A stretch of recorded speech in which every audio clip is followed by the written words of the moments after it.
Nice!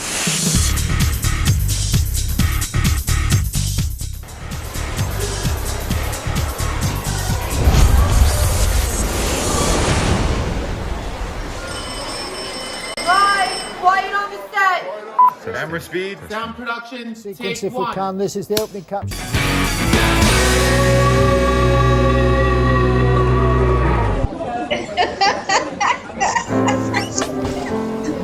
Oh boy. We all have our stories of change and challenges, and it is my hope that these episodes will provide encouragement. Remember to follow, listen, and share with those you know.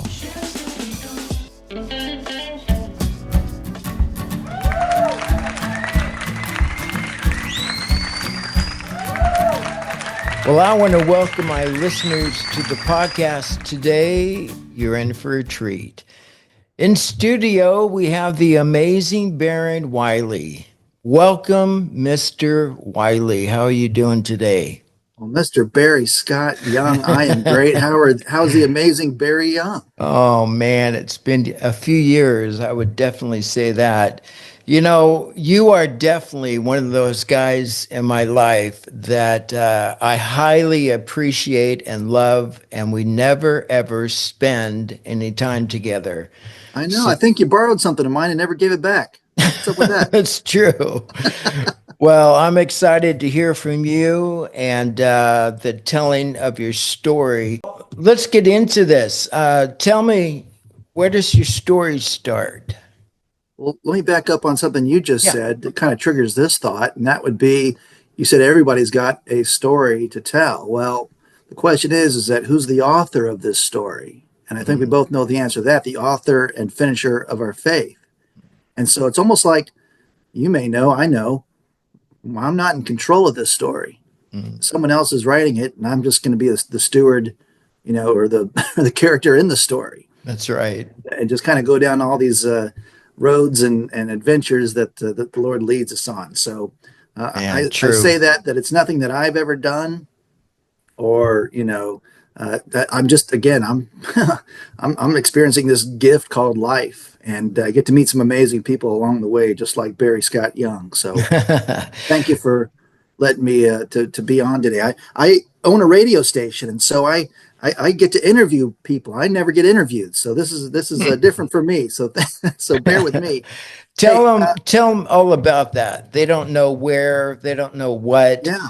So give us some of those facts. Yeah. Well, in context, just starting with us, I grew up. It's so funny. I grew up in a church in my teens where, man, that's still my core group today, 30 years later, 40 years later. Well, wow. I'm still interacting with my friends from not high school, but from my youth group, who again are my dearest, people in my life. Mm-hmm. And so thank you for being a part of that story. And again, that we get to do this today. It's just kind of surreal again, how the Lord brings it all back together. Yeah. Yeah. But that youth group gave me the confidence, and the opportunities to do things that I didn't get to do in high school. And that was kind of getting to exercise some of my gifts and entertaining and doing impressions and just having fun, summer camp, talent shows and all that kind of stuff, and just kind of being that guy. But it also trained me in my faith too.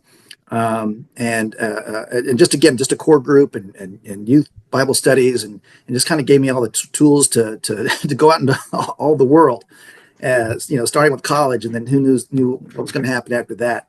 My story actually my testimony starts with my parents, who got saved in the Jesus movement of the early 70s.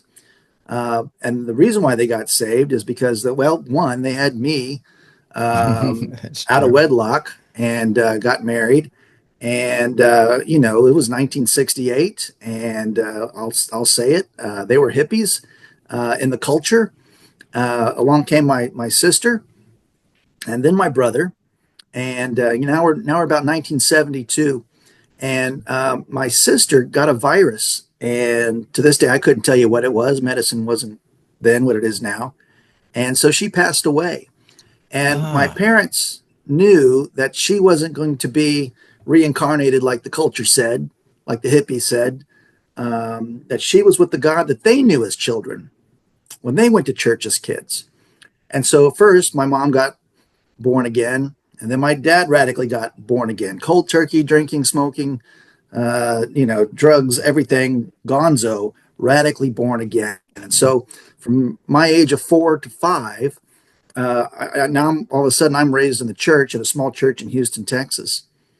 Oh man, my dad, produced a Jesus film, one of the first Jesus films, and told the story of Christ with a little 8mm silent camera that was narrated onto a cassette tape. So I oh, had no idea he had the gift of media, but I again am in the media. Who knew? Craziest thing that when my sister passed away, I didn't know what was going on. It was just, I was 4 or 5 years old, and just life went on, and had another sister, and her name was Layla. Now, 30 years later, I get married, I meet a girl, and so we have our first child, and we told the doctor, surprise us, we want to be surprised when the baby comes. So don't tell us the sex. And so, because we had a boy name and a girl name picked out. And so when the girl came out, we said, welcome to the world, Olivia. Beautiful. And so when we got pregnant the second time, we told the doctor, tell us the sex, hand-me-downs or all new gear. We need to be prepared. And so she said, you're going to have another girl. So when my wife Shan and I were going back and forth on names, I liked Stevie because Shan liked Stevie Nicks music. We were into music, and but she goes, but my brother's name is Steve, and they'll think, well, we named her after him, so no, let's not do that. And she liked Moriah because another part of our story is that I proposed to her in Israel on Mount Moriah, overlooking the old city of Jerusalem. And so, and I said, well, Mariah Carey, pop culture, that I don't want it to be confusing. So the point is that we could never settle on a name for our second daughter. Well, we're about, I don't know, 2 weeks away from the official due date. And the due date was October 31st, Halloween, right? And doctor's checking us out. And she's like, hey, you look like you're going to go to full term. We'll see you in a couple of weeks. And we both went, hey, we'd kind of like to avoid having costume parties the rest of our lives if she actually does come out on the 31st. Do you have the technology to speed this up? And she says, we'll see you next Friday. Perfect. Well, the next day, Barry, the water breaks, and we're driving to the hospital, and that's the day the Lord gave us the name. Again, I refer back to my sister who passed away, and because of her death, my parents found salvation. We named our daughter after my sister Vanessa because my sister's birthday was also October the 17th, the same day. God knew the whole time. wow. And so today, my daughter Vanessa is in Chicago, going to DePaul, and she's pursuing cinema. She's directing films, and she's just having a blast. That's the start, kind of. Yeah, that's a great start.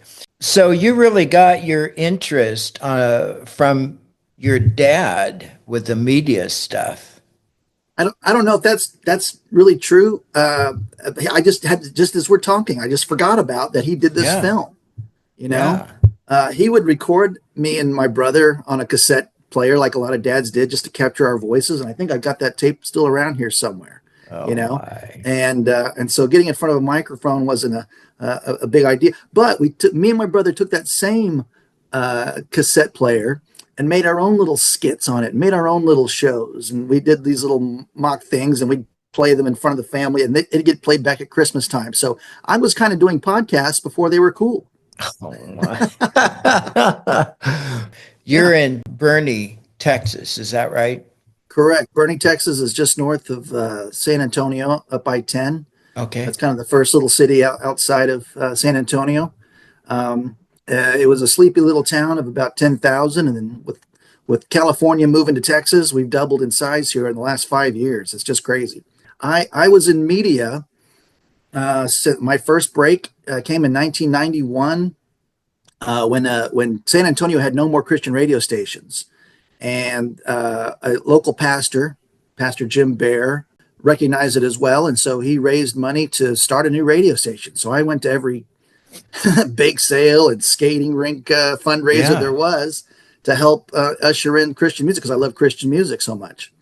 He got it launched, and then out came the call for volunteer DJ. So I raised my hand and said, I'd like to do that. And so every Saturday morning for 4 years, I drove out to Lytle, Texas, went through 2 cattle guard gates to get to the transmitter site. I'd flip on the transmitter to let it warm up for an hour. I got my hands dirty playing radio as a young man, and did that for 4 years, every Saturday morning, which was just fantastic. Playlist was submitted to some charting magazines, and so it was Christmasberry every day going to the mailbox, because then bands would start sending me music they wanted me to play. So I'd get, never knew what was going to come in the mail that day. So, but that opened the door for me to go to. I was on track to I was going to UTSA here in San Antonio, and ran out of communication courses. Again, this is in the 80s, and UTSA was only 3 buildings back then. And I found out that San Antonio College had a radio station called KSYM. And so I went there and started taking their classes. I'm about 2 years in, and my professor who was the president of KSYM, the radio station, says, "Hey, Baron, there's a guy named Sonny Melendrez, and he is looking for an assistant." Well, just for context, Sonny Melendrez is in the Rock and Roll Hall of Fame. He's in the Texas Radio Hall of Fame. He did LA radio in the 70s and 80s and came to raise his family back in San Antonio because he didn't want to raise them in LA. Radio, TV commercials, cartoon voices on the Jetsons, Welcome Back Kotter. He just did it all. He was the voice of Fred and the Cockatoo on Beretta. He's done it all.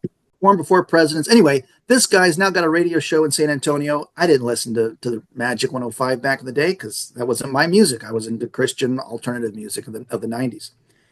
And my professor goes, he's looking for an assistant, and he goes, and I think you should go for it. And I'm like, I don't even listen to KTFM. And he goes, he's not on KTFM. He moved from KTFM to Magic 105. And I go, I still don't listen to him. Why do I want to do this? And he goes, well, he's the highest paid DJ in Texas. This is a great opportunity. And I gave him every excuse. Yeah, well, I know what assistants do. They pick up laundry and do that kind of stuff. I don't want to do that. And he goes, this is not that. And I said, well, listen, if I get the job, I'm going to have to drop your class. And he goes, drop my class. He goes, you will learn more from him than anything I can teach you. Wow. So I went and interviewed with Sonny, and we hit it off. I made him laugh. We got along famously, and I got the job. So I dropped his class. And I got to tell you one fun story in my first week of working with this guy. I worked with him for 4 days, barely know him. But that Friday, the Rolling Stones were playing in the Alamo Dome. He calls me on that Friday, and he goes, hey, Baron, my wife doesn't want to go to the show tonight. Can you go? And I go, sure. So he goes, well, meet me at the Magic 105 booth. We'll do the promotion, and then we'll go inside. Okay. So I show up to the booth, and the promotion was pass out 5,000 buttons. So everybody came to the Magic booth, and he got a Magic 105 button, and you put it on your shirt, and you go inside. And if Sonny sees you with the Magic 105 button, you get to trade seats with Sonny, and Sonny's sitting on the front row. Oh, my. So we pass out 5,000 buttons. We go into the Alamo Dome. Bryan Adams opens up. We watch Bryan Adams. He goes away. The room goes dark. You get the goosebumps. Oh my gosh! And there's lights pop on, and there's the Rolling Stones. You just can't believe it. And so we watched 3 songs, and then he says, "All right, let's go do this." So we walk back all the way to the back of the Alamo Dome and zigzag up the stairs and find the lady. And she screams out, "Sonny!" And he goes, "You're the winner." And so she starts crying, and we walk her all the way down to the front and and escort her to the front. And so it's just all special. And I go, so do we have to go sit back there? And he goes, no. I got 20th row right here, So we go sit on the 20th row. And now, that row was radio row. So everybody that I grew up listening to in San Antonio, I'm next to. And I'm like this 20-something-year-old kid going, good Lord, where am I? It's just the most surreal thing. And so Sonny who gave me that break to work with him, and I worked with him for 4 years, and we did a lot of stuff. We went to a lot of schools, and I watched him give his presentation to kids, which I do today, which I wouldn't do if it wasn't for him. Mm. I watched him MC so many events, which is what I get to do today, which I couldn't do if I didn't get to watch it from the front row with him. And Sonny, who's now retired, he's actually now he's not off radio, but he helps me with Bernie Radio. And Oh, so he contributes content. It scratches that itch. I had dinner with him last week. He's again an icon. If you just go Google Sonny Melendrez, you'll go, "Oh my gosh, who's this guy?" I mean, wow. he's just done it all. And again, just a huge part of my life and what I get to do today. So it's just fantastic. I run a station called Bernie Radio, 103.9 FM, BernieRadio.com. We play the greatest music of all time. So we play everything. It's Frank and Dean and Elvis and Aretha and the Beatles and the Beach Boys and Journey and Led Zeppelin and U2 and Oh Coldplay. And then my. on the countryside, we play everything there too. So it's Hank and it's George Jones and it's George Strait and it's just it's everything. You don't know what you're going to hear next. So Wow. people have a good time with the station because it's just a musical appreciation class, and then we're hyper involved in the community. And I feel like I've worked my whole life to do this here in Boerne, Texas, Hmm. because while I'm playing all these devil worshippers like the Beatles and Elvis, if you listen in between the songs, Barry, you hear the word. And so we say, while we're in Boerne, Texas, we say, we love our neighbors in Comfort, Texas. We love our neighbors in Bandera. We love our neighbors in Bergheim. And so we're confessing that we love our neighbors. And then we also say we love Boerne. So a lot of love is being confessed. Also, too, we play the greatest gospel music in the world on Sunday mornings. And it's not respectfully the same 10 songs that they play on the Mm. Fox brand Christian music station. Right. So help me, it is Rod Stewart singing Amazing Grace. And it's Eric Clapton Oh singing Presence of the Lord. my. And so it's all these faith seeker, these guys who are seeking the truth with their music. And so help me, every country artist has got a gospel record in them. Right, And right. so anyway, so with that said, there's a spirit that is tangible, even in the middle of Led Zeppelin, Yeah. which by the way, a lot of their songs are gospel songs too. They're old blues songs. But anyway, Oh that's what I'm doing my. today. Wow. Well, congratulations. I just read that not once, but twice in 2023 and 2024, your station was rated the favorite radio station. So, way to go. Thank you. Now, Way to that go. happened. And at the same time, I also got inducted into the San Antonio Radio Hall of Fame. Oh What's that? my. Oh my. What is that? Man. So, from your humble beginnings, so to speak, you've been on a path, if you knew it or not, to end up where you are now. Yeah, Wow.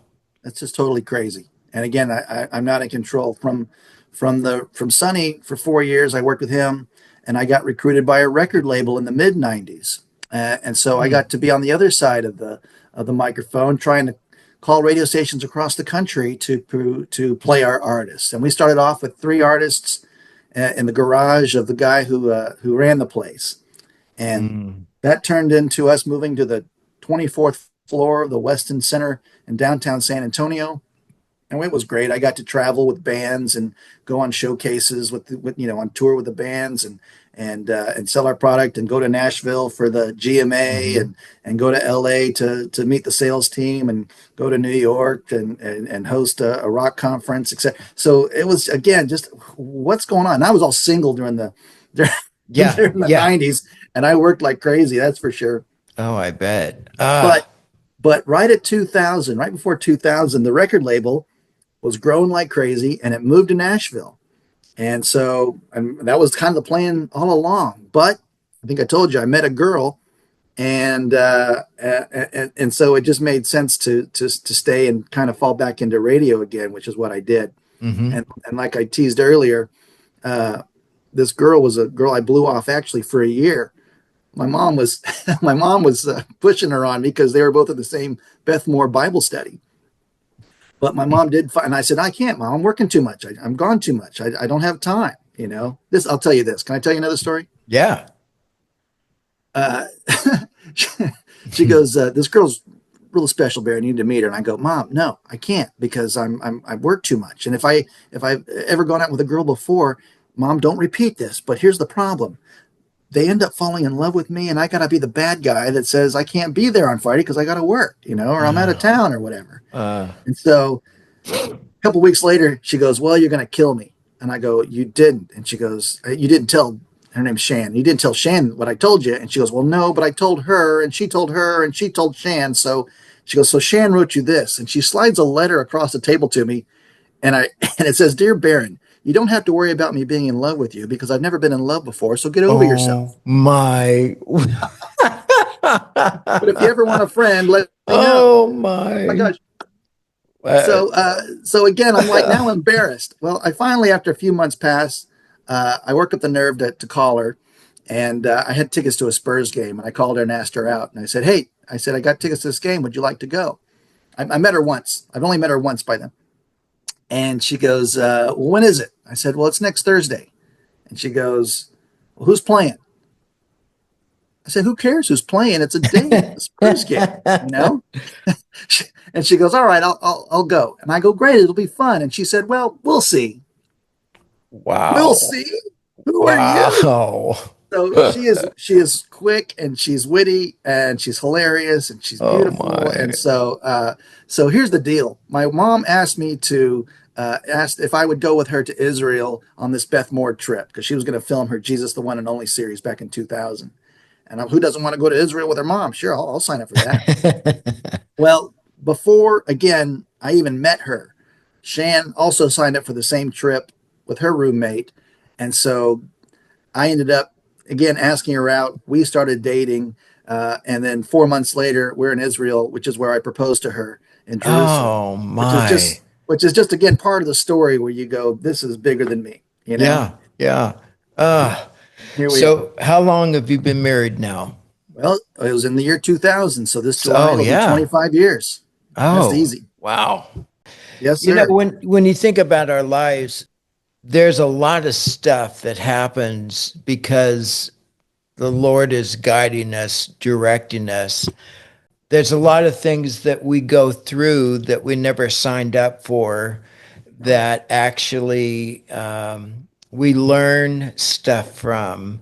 What is a challenge or tough things that you've gone through that you look back and you go, wow, I would never want to go through that again, but it taught me so much and helped me so much, where I am now. Do you have one of those things? I got one every year. What are you talking about? Man. I don't know where to start on that one. The obvious low-hanging fruit is something that I don't talk about ever. It's a hard one because it hurt a lot of people.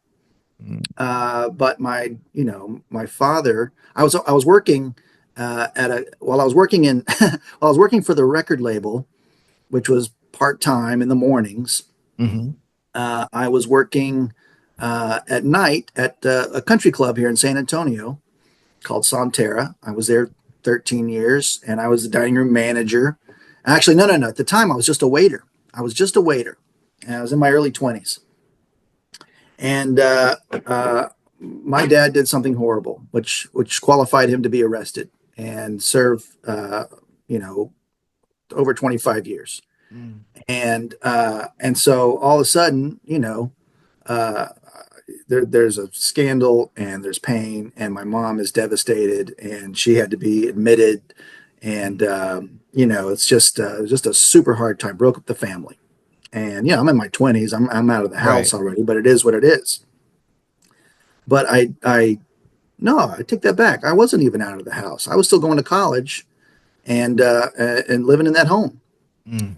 But I was instantly out of that home when that happened. So, in a sense, if it wasn't for some dear friends that took me in, that was, you're out. But I let my boss know at the country club that, hey, confidentially, this is what's going on in my life. I just want to let you know in case I need to drop and go, or just let you know this is what's going on. And so he was a great boss and still a great friend today. And he would stay with me and check on me. How you doing? How you doing? And I'm like, I'm good. I'm good. I'm good. And so after kind of like, the deal went down and the dust was settled, he came to me and he goes, Baron, he goes, I've been watching you closely through this season.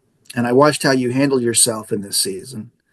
And I think if you went through that and can handle that, you can handle being a manager, here at the club.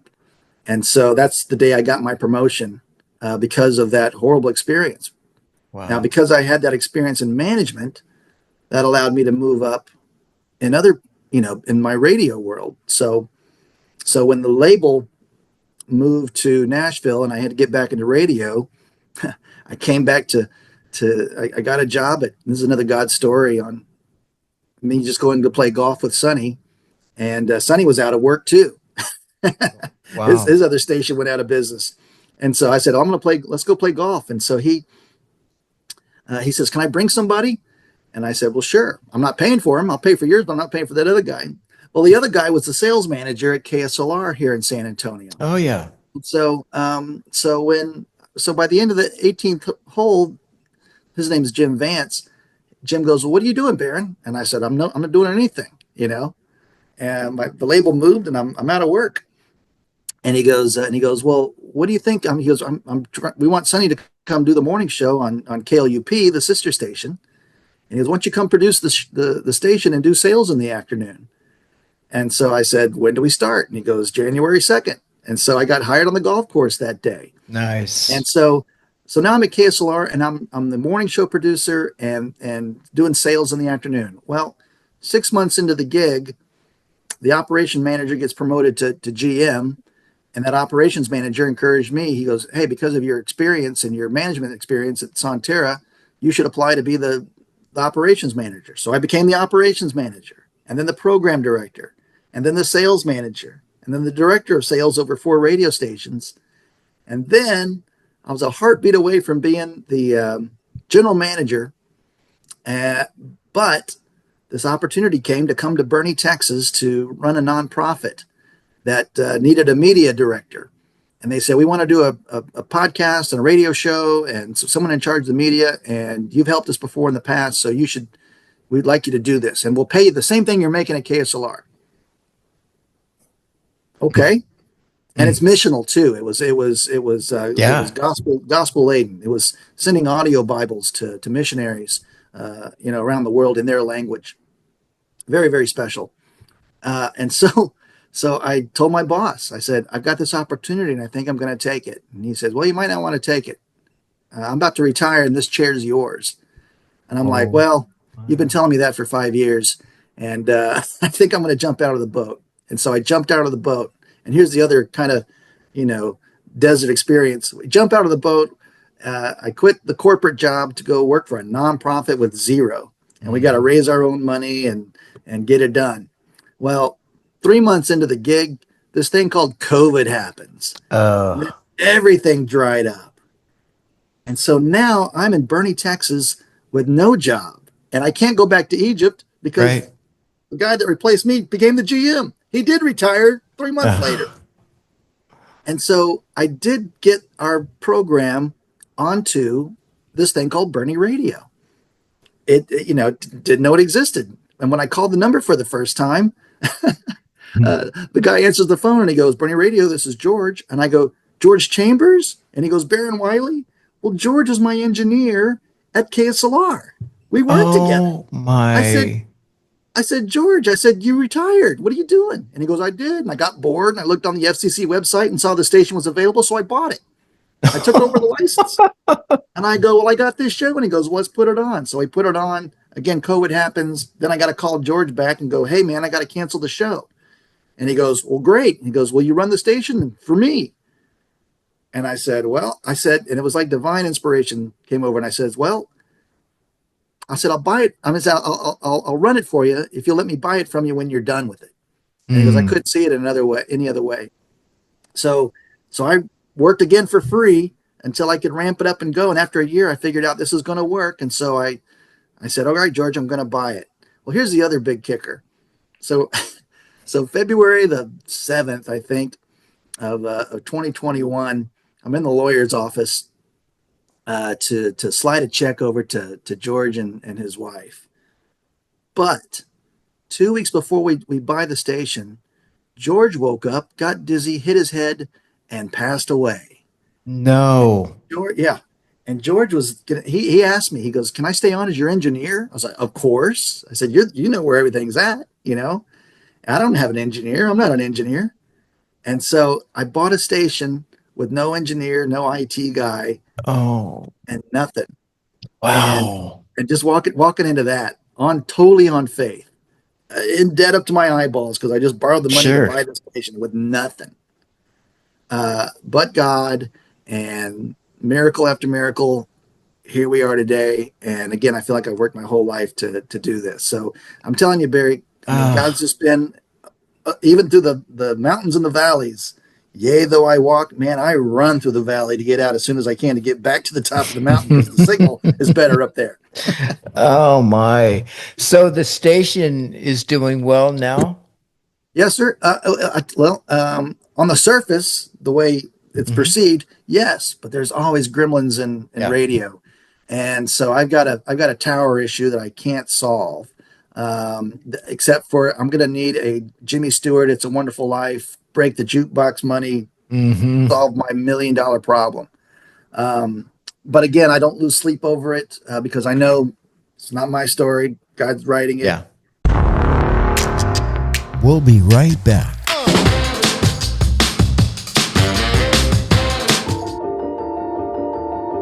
Well, Derek Rebello, the blind surfer story is really powerful. Wait, he's blind? Yeah, maybe you haven't seen that one. that was Oh two. That was two. my. That was 2 movies ago. I had a script written. I wanted to go make this other movie. I flew to Rio, Brazil, to show my Walking on Water film. That one was a movie. I took 2 boys around the world surfing, and I show up to Rio, Brazil, and my friend Maria says, "Hey, do you want to meet a blind guy that surfs?" I'm like, "Yeah." No And I'm way. like, "Let's go." And so I met him, and I saw him just go out and surf by himself. And I was like, "What the heck? Someone should be with them." It's just scary. And they're like, "No, he surfs pipeline in Hawaii." I'm like, "What?" And so I got to know Derek. And make a long story short, I knew I was supposed to make his movie, so I made his movie called Beyond Sight, and that was about him surfing pipeline. He's born 100% blind. Cool story. And he reminds everybody that God's called us to live by faith and not by sight. My name's Brian Jennings. I'm a professional surfer, and this is my story. Wouldn't mind to take a moment. If you think about my listeners, there's got to be some listeners listening to your story today. They're right there with you.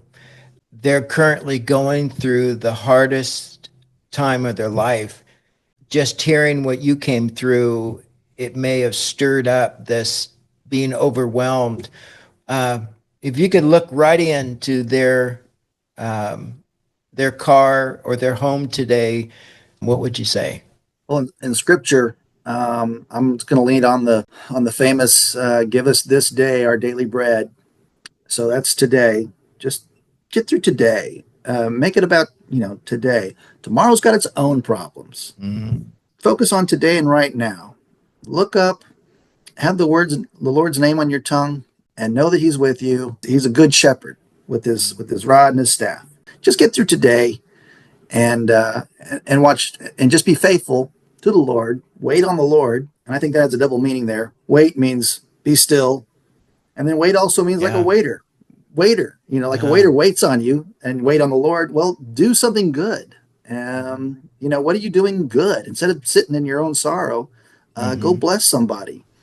Hmm. Make somebody's day. I don't know, just by saying their names. People like to hear their names said to them. Here's something kind of different I did, and it's come back. There's a gas station, in our neighborhood.